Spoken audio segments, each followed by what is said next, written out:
So, if this is your first time here, Supernatural channel, Neil Pickup with you here, and this is part 2. You will lose. Actually, sign up behind it's Big Daddy. I like to call it Cadorette, ladies and gents. Jerry, how you doing, mate? What's up, my man? I'm all right, brother. I'm all right. I'll tell you what, you're looking pretty big there, dude. You're looking a bit big. I think that's a photo app. I make myself look bigger. Oh, it's a good move, mate. You need to send me that over. I could do with that. I'll tell you right now. So how's life? How's life in you're over in, are you in Lowell, Mass? Where are you in Mass? No, I'm in Rehoboth, Mass. It's in between Boston and Providence. So how far would you be from the likes of RBJ and so on? Probably about just under an hour, 45 minutes to an hour. Do you guys ever train together? Is that somebody you'd work out with or go down train with at all? We did it a while back, but haven't done it recently, which is kind of crazy, you know, considering we're relatively close to one another. Yeah, you both guys with, obviously you're right there at that upper echelon of the WAL, but before we start, mate, I just noticed that you're in Jerry Cadorette's gym. So yeah. You gotta give us a like little wander around. Let's have a look at things, mate. What are you working with here? Hold on, I was sitting on the quad. The quad is there you go. Just that's what he presses.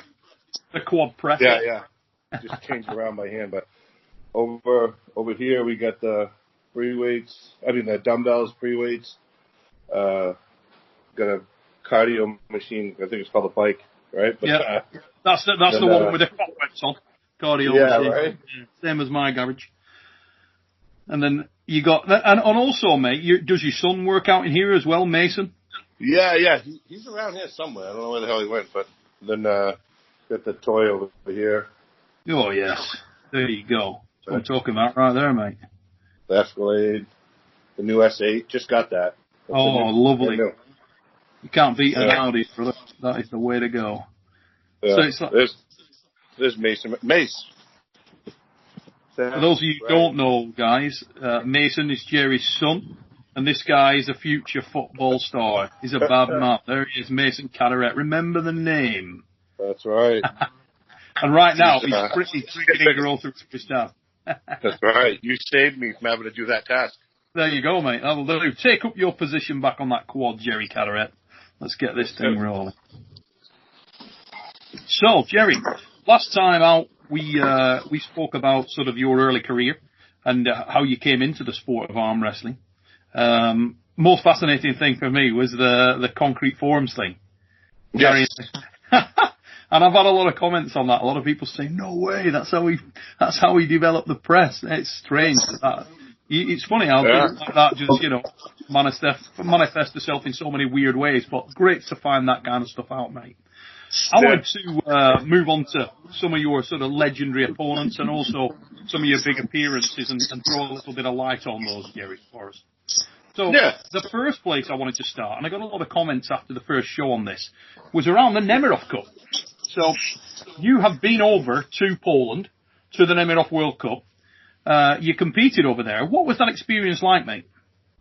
It was eye-opening. You know, like you look forward to it, and I'd love to say that I went over ready and willing and able, but definitely underestimated the caliber of people that would show up at that event, and figuring it would be a rather relatively easy task, but didn't prove to be that way. Was it just that the depth of competition that you faced over there that you found so difficult? Was it other factors, the refereeing, the rule system? What were the things that threw you out of your groove? Well, I mean, you could blame it on a lot of things, and I just, you know, I wasn't physically ready, and I went over there. I mean, you can tell when you look at me, I look soft, but I believe that I was not prepared for the jet lag, you know, going ahead a day. I mean, it was ahead, 6-7 hours from here. And, you know, that's something that really, if I was to do it again, I'd give myself a couple days ahead of time, not just the one day before. And I think that was a mistake. But because the sleep cycle is, sleep's important, especially when you got a deep class like that. And it came down to the last 4 that were left undefeated were Pushkar, Dennis, Dmitry Trubin, and me. And then I ended up having a war with I underestimated the Trubin.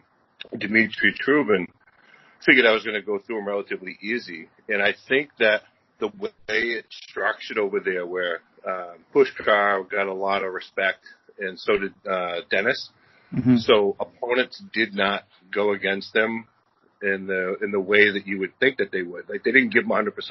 A lot of them, I think, kind of laid down to them. And that's something we've seen before. I had Travis on here the other day, and we were talking about the famous 2004 Zloty Tour tournament that was featured in St. John, where Alexei Vovoda won that tournament. Matt Gerdner took second, Travis third, and so on. And it's interesting. We saw exactly that at that point from the Eastern European lads. They definitely didn't take on the top guys. So Alexei Vovoda, for example, got a clean breeze through, apart from when he faced the North Americans, because the Eastern Europeans guys weren't pulling each other. Now, do you think that's something that you've seen more than once over there? Have you seen it when you've watched the event and also you experienced it yourself? Oh yeah, absolutely. After watching it, you see it. After living it firsthand, you're watching it, and you can see it happen. And I didn't study it ahead of time, so I had no idea. So it's like you're going against all the opponents, and then they try to compile a way to how can we beat this guy collectively. So it is what it is. Anything's going to sound like an excuse. So I should have been better trained and in better shape, and I definitely underestimated Trubin and put myself in a horrible position. I let him take my hand, and I had a complete flop in, and I just pressed as hard as I could for as long as I could and ran out of gas. I'll tell you, it was awesome? Not losing. That sucked. But when I went against Zoloff in the overall, I'd just taken on the guy that had won the class below me in the overall, and beat him, but it was a long match. And then they're like, they called me up against Zoloff, and I was like, holy shit, I didn't even get like 60 seconds. I'm like, man, I got to beat the whole country too, right? Mm-hmm. Ended up when he walked out, I was like, oh, my God, I felt bad. I was like, all right, yeah, let's go. This one will get over quick. Totally messed that one up, right? And that was when, I took that loss. And let me tell you something, I couldn't get out of that match quick enough.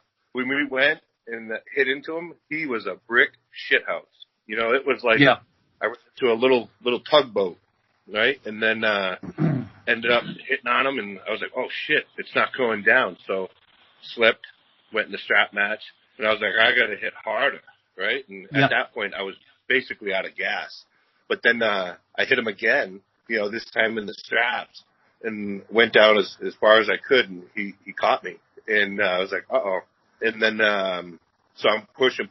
Now I'm out of gas. So I pushed my elbow off the front of the pad, took the foul, another restart. At that point, I just wanted to crawl under a rock and go home, right? But I tell you, he was a beast. He's super strong.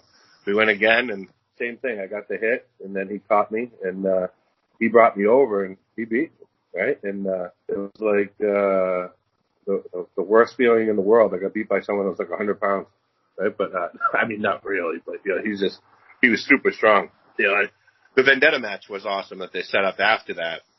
Just focusing on the time at Nemiroff Cup, mate. Obviously, we are going to come onto the rematch there because that's all a lot of truths, I think.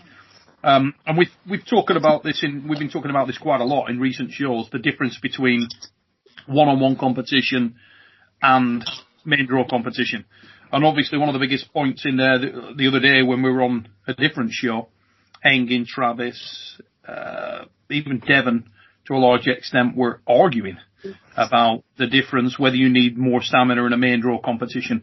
What I would say is definitely true of a main draw competition is that there is much more opportunity for you to come into a match beaten up badly, and that somebody capitalise upon that. In this instance, it was Hadji Zoloff. And the other important point is about the Nemiroff Cup, that there's everybody there, and particularly in the open class, everybody there is got real pedigree. It's not like you're going up there and facing a bum. So when you have miles on the clock, and particularly as a big super heavyweight, first time out at that event, first experience of that event, and was that actually also your first time competing overseas in Europe? No, in, what was it, 96, I went over to, that was in Russia, so. That was different. Well, you'd been to Russia previously, but that was really, so your first time or second time out was the Nemiroff World Cup. And first time in that rigid rules format. So it's fair to say there was a lot of uncertainty for you at that competition. A lot of new experience. Yeah. It was pretty informative, seeing how, that level of it, because that was before I got in, what was it, the UAL, and I was shocked, at the degree did you feel those pressure? wrestlers. I'm sorry?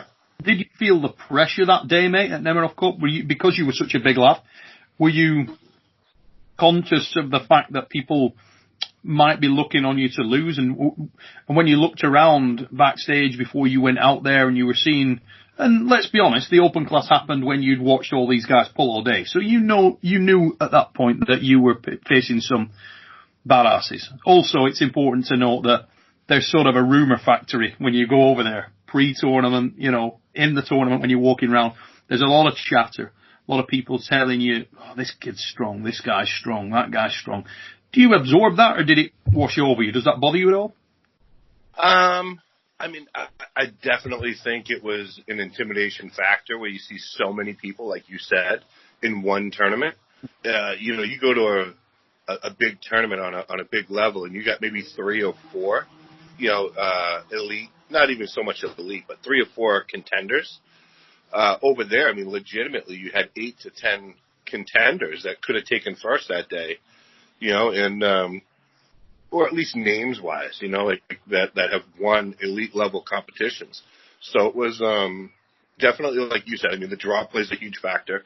The setup played a huge factor, and just preparation, So, mentally I tried to block it out, but it was inevitable. You got them all standing there, and it was just it was fun.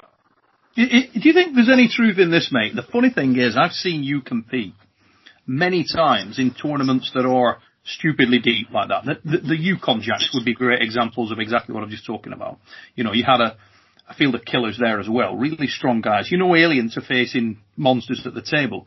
But do you think when you've got so many new elements within the day that it plays on your mind more? So in other words, you feel it more because you're not in your comfort zone. So almost your autopilot, the elements that are around you where you've got a comfort zone of what you're used to within a competition, the rules, the format, the style of the arm wrestlers, a little bit of knowledge about the arm wrestlers that you're going to be pulling. None of that was there. You're facing guys that you don't really know too much about. It's almost like, fear of the dark. Right. Your senses are heightened. Do you think there's any truth in that? I definitely think that you're right. I was out of the comfort zone, and it just made you put into a position of, instead of operating from strength, you were operating from almost like a fear. Like, oh shit, I didn't realize it was going to be this level, or I didn't realize it was going to be this intense. Mm-hmm. Do you get nervous, Jerry? I'm sorry? Do you get nervous, mate? At times I will, and I feel like that's one of the things that gives you a better edge, because if you go in and you start thinking you're going to walk through the class or you're going to take everything lightly, it's almost like an addiction. You want those nerves. You're chasing those nerves. You want them to come in, because if anything, it makes me quicker. It makes me more explosive, because when you're nervous, you're on edge. And when you're on edge, it's almost like you're anything will make you jump, and I don't know. I like that feeling. It's maybe it's like gambling or something. I'm not a big gambler, but you go after that feeling. So if I can feel nervous, and I hate to take anyone lightly, so that's what I go after. Let's wind back a little bit, because something I'm interested in. What led you to go after the Nemiroff World Cup? What made you go out to Poland? Why were you seeking that challenge? Were you approached about it? Did you go looking for it? How did it come about, mate? Yeah, no, they reached out. They contacted me and had asked me if I wanted to attend, and I told them I'd let them know, and because being in the auto business, it's difficult. So that's why I kind of tailored the trip, and not obviously I wasn't too smart, because I shortened the trip from the duration it should have been, and tried to do it in a shorter time frame so I could go there, compete, win, and leave.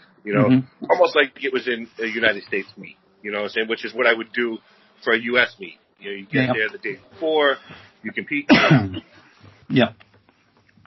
So let's get back to the good times for Jerry Cadorette now. Okay, one little dip doesn't define a career. And that was obviously, we've spoke about the various reasons there and the experiences you had at the Nemiroff Cup. So you come off that, and how long was it before they were on the phone trying to set up the one-on-one match with yourself and Hadji Zolef? Because that was it's a real talking point from that event. Yeah, and I believe it wasn't a long period of time, because I saw, that was the new search that would come up. Like if you search my name on Google or whatever, not that I've ever done that, right? Every 10 minutes. Yeah, no, just kidding.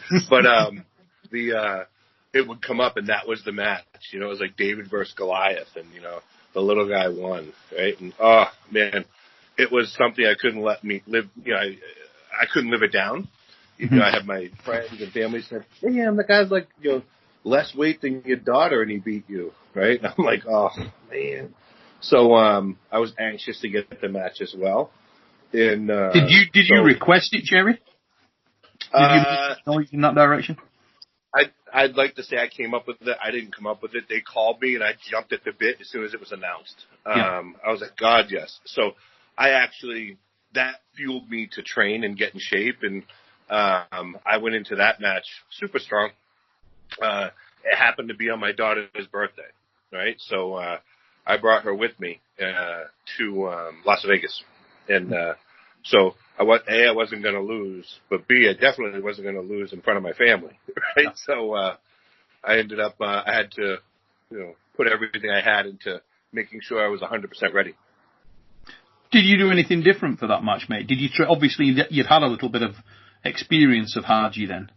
Did that give you any insight into how to prep for him? Did you prepare any differently than you ordinarily would, or was it pretty much business as usual?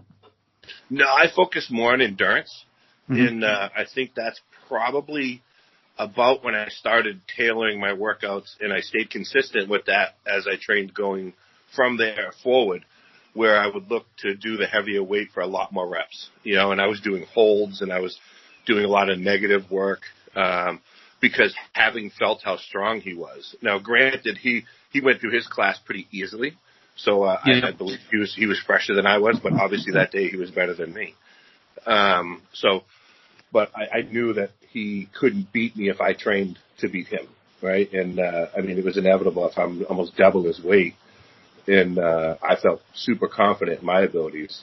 Then going in there was a different mindset.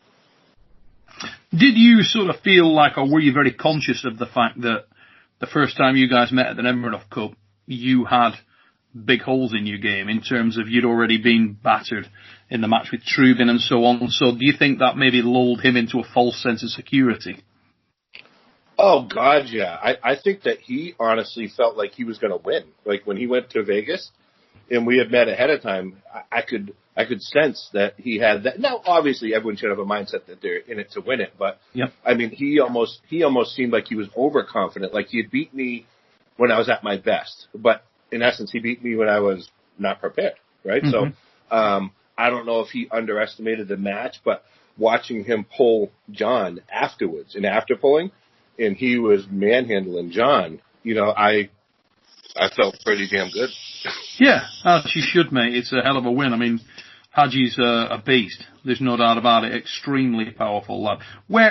What did you feel from him, mate? Where did he seem dangerous to you? Did he pose a threat to you when you pulled him in the Vendetta?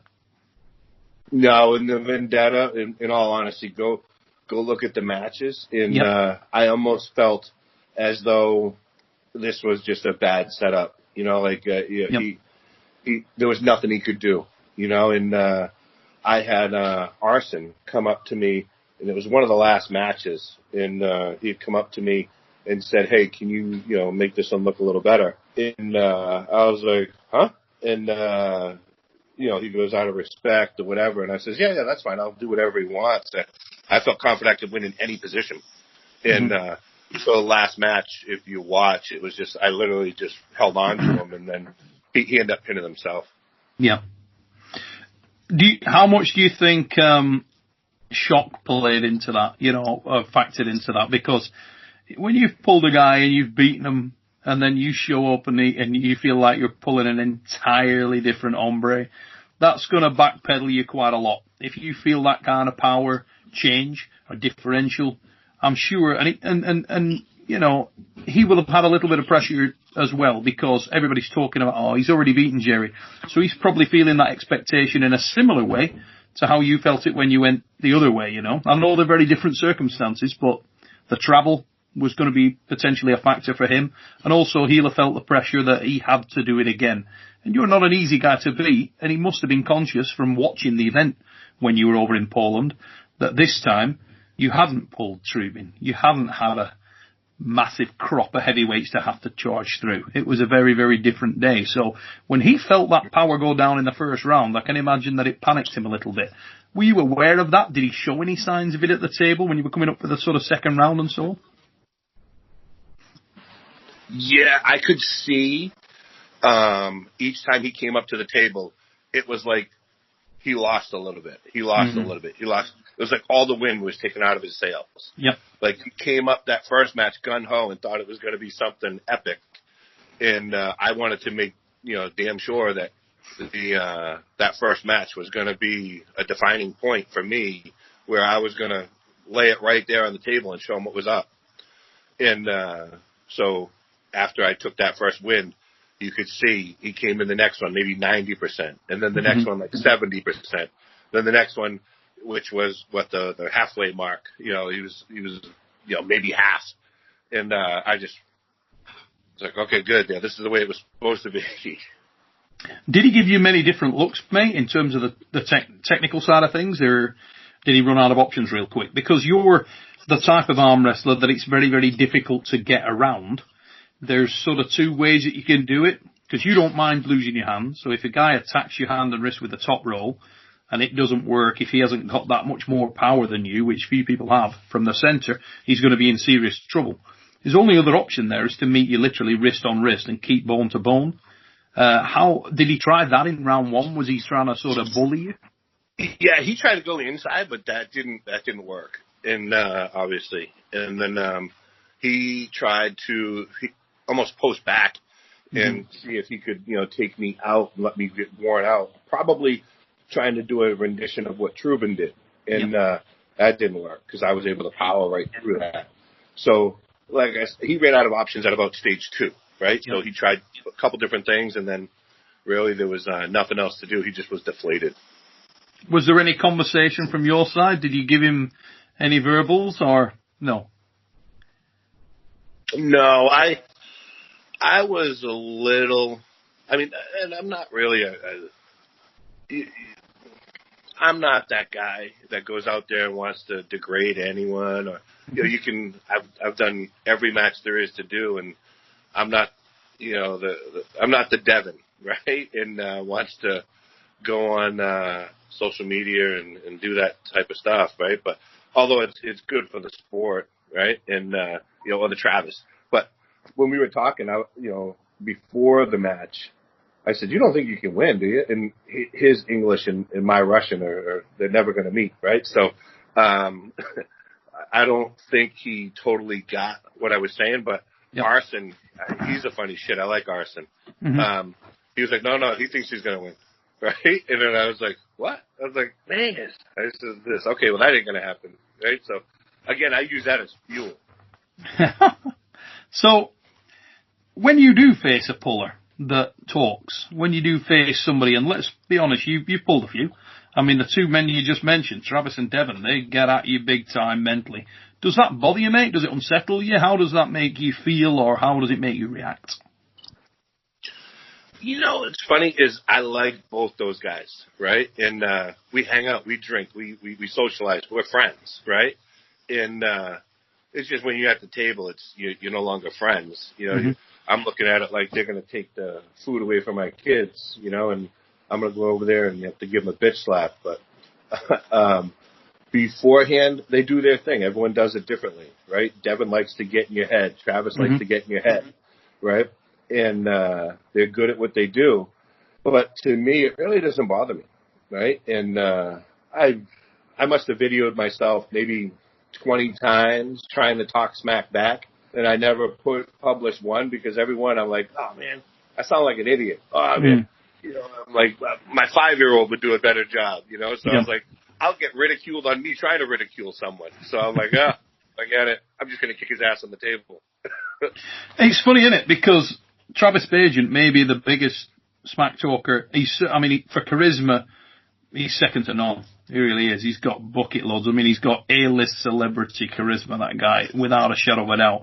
He's witty and he's stinging, you know. And yet he was on here the other day and he was saying, you know, Jerry Cadorette, not only did he pay massive respect to you, but he also said you're a problem and have always been a problem for him. Now, your sort of win-loss record against Travis is exceptional, isn't it? I think you've only lost once. Yeah, I've won 9 and I've lost 1. What do you think made you so problematic for him, mate?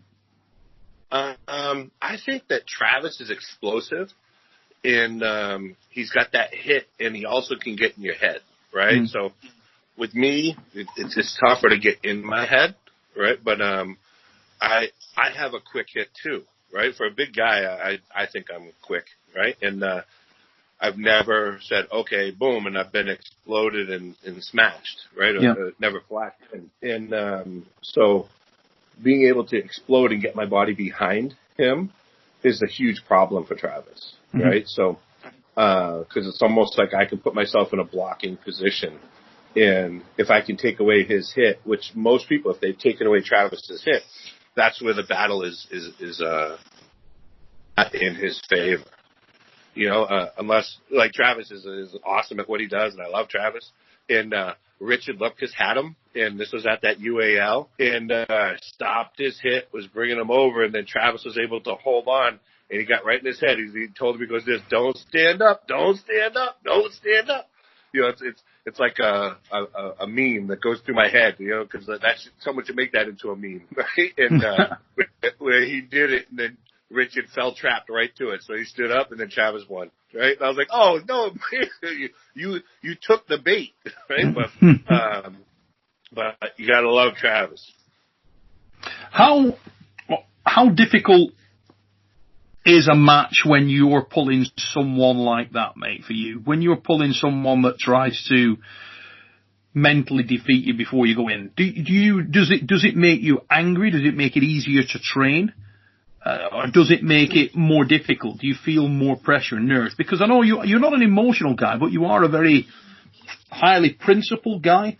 And I think you're quite a sensitive guy as well, mate. What I've seen of you, you know, you do seem to, you feel that kind of thing. You're a proud guy. So particularly when you've got your family there, as you often have, your wife's there and so on, does that wear on you at all? Because you got a lot of camaraderie with these guys, and yet they still give you a lot of stick, even though you're not giving it back. How does that make you feel? I mean, I'm fine with it. You know what to expect from each guy, and I think Devin may be the one that gets me more riled up, because with Travis, I get the setup, and Travis isn't fighting the setup. Travis tries to jump the go. Travis tries to get his hand up high. But Devin, he's got a whole new mind game trick, you know. He's using a Jedi mind trick on the refs, and tells them, hey, look, there's a squirrel. Look, there's a bird, you know, to get his mind away while Yep. Devin is now getting back into a position where he shouldn't be in. So I think that part, because I just want it to be a fair setup and a fair start, right? And let the stronger guy go, right? Let him win. But I mean, if you look at it like it was Usain Bolt in the world record, he can't start one step ahead, right? Everyone has to run the 100 meters. It's 100 meters. So run that 100 meters. And I'm the same way, I can't get in too close because I got that joint issue, right? With my arm, it won't go straight and it won't go all the way in. So can't worry about me to get too close. So the biggest thing with me is, sure, if my shoulders are square, but with Devin, I just feel like he knows how to manipulate the whole game and the whole gamut. Right? And God bless him if he gets away with it, but that's one of the things that when I'm going against him, I want to try to control that, and I think that's one of the things that actually bothers me. And is if I enable myself, and I kicked myself when we last went against Devin, and allowing him to get into that type of position, because as you'll look, for me, I didn't think it mattered when we did the coin toss. And Devin is super smart. Before the event, that morning of the event, we're meeting up, and we actually started arm wrestling on a table in the restaurant area, and people thought we were screwing around. And no, we were going. We were feeling each other out, and I was like, see, you're in trouble, right? And then I'm sure he felt it, and he can readjust because he's like a professor at arm wrestling. He's going to be analytical, and he can take what you give him and then say, okay, well, shit, I'm not going to try this, or I'm not going to do that, and adjust his way of or approach. And that was my fault, So I look at it and say, okay, but when I lost the coin toss is when I lost that match, right? Because when that coin toss determined who was going to start with their right shoulder away from Bart, and I didn't think it mattered. But now with Devin, it totally matters. I'm going to get a double-headed coin next time. Make sure I win that coin toss.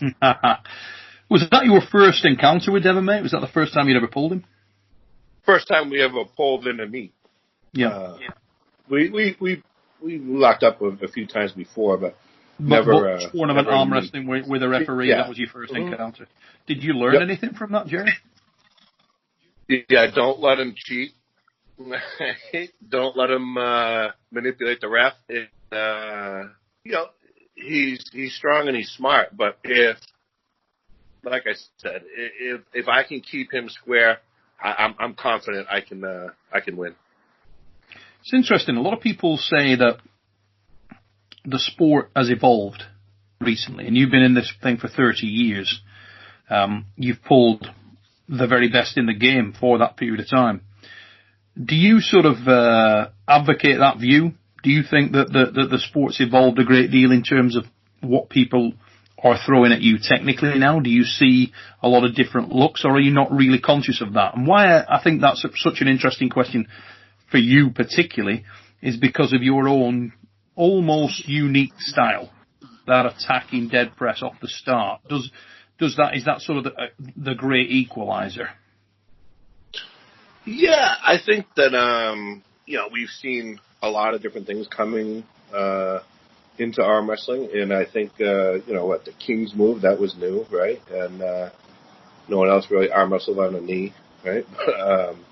Then I think you've got so many different characters coming in, and that's what we live for, right? Is who's new, who's coming, right? Is like Levon, right? And then he's a big bull, right? And I'd like to go up against him, but I think that styles make matches, right? And seeing these different styles and having them come, and I mean, if the guy's just a straight top roller, I think that I'm doing a lot better with that person. You know what I mean? And so I think these other styles are pretty cool because they make for a war. Like me and Michael Todd, we always had wars, so.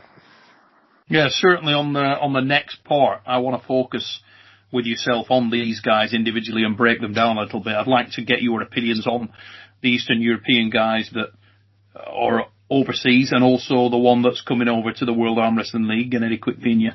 And I want to break down a little bit more on Devon, and particularly Monster Michael Todd and your encounters with Mike over the year, because that's been a very big part of your career. For both men, you've faced each other a lot of times. But just before I let you go, mate, and get on with your Sunday, to finish this episode, just when we were speaking there about the technical changes in the sport, do you feel like the more that the sport gravitates towards pronation-based techniques, the more advantage that gives you, because people are targeting the hand in that way, and it doesn't seem to bother you too much? Could that be sort of a secret weapon for you, in that people are pronating so much, or chasing the pronation so much? I mean, it works in my favor, I think. So, I mean, I'm not a particular guy that goes after that. So, but when someone lines up and that's what they're focused on against me, I think it's a mistake. It's really interesting to me, that, because when Devon Larratt pulled you, and everybody knows how focused on pronation Devon is, he really stayed away from that. He didn't go there at all. Yeah. I thought for sure that's where he was going to go, and then, you know, he shocked me. He lined up better, and he dove right inside as well. You know that one, the pin you got, the flash pin, I think it was round 2 or 3 of that match. Did he pronate it all then? Was he going for that, and he fell foul of it, and then just thought, no, I'm going to leave that where it lies? Because I know he went in at you the first time, and then you got a flash pin on one start, which was really, and you could see that it really threw him out of his game. Was he looking for back pressure on that one? I felt like he was, and then I felt like I mean, you can see it, because when he goes and he's end up going down, he was still trying to pull out. So, which was different than his first match. So I don't know if he did it to try to change up the mindset of me, but what was I going to do? I wasn't going to change. I wasn't going to go to a top roll, right? So I don't know. I mean, I just anticipated that I was going to be faster.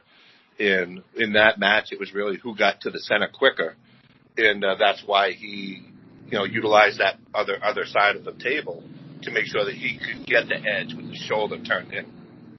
Do you feel like the next time you face Devon that you can turn that score around, Jerry? Obviously, we've already spoken in this episode about you famously having done that with other arm wrestlers. Do you think with Devon it's somebody you've learned a little bit about, and you could do something different that's going to create big problems for him down the tracks? Oh, I'm positive. You know, I felt what he had, and I think I went against him pretty much when he was at his heaviest.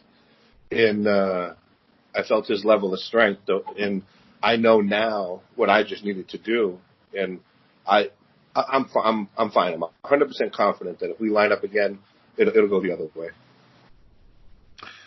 Ladies and gentlemen, that brings us to the conclusion of this second episode here with the Gingerbread Man, Big Daddy Jerry Cadorette. I want to say thanks very much for coming on the show again, mate. Really appreciate your time on a Sunday, giving up your family time, and you've just got the little one asleep. But I want to say all the best, mate, for the weekend. Thanks for coming on here. Also, all the best to you guys for tuning in, checking us out. If you do like what we do here on the Supernatural Strength channel, please make sure you like, make sure you subscribe, make sure you share. Hope your families are all well, guys. Yours too, Jerry. Hope they're all good out there, mate. Thank you. And those guys better hit that like button. It's right down there. I love when people do that. Like, it's right down there. Ladies and gents, we'll see you here next time with Jerry. Take it easy, peeps.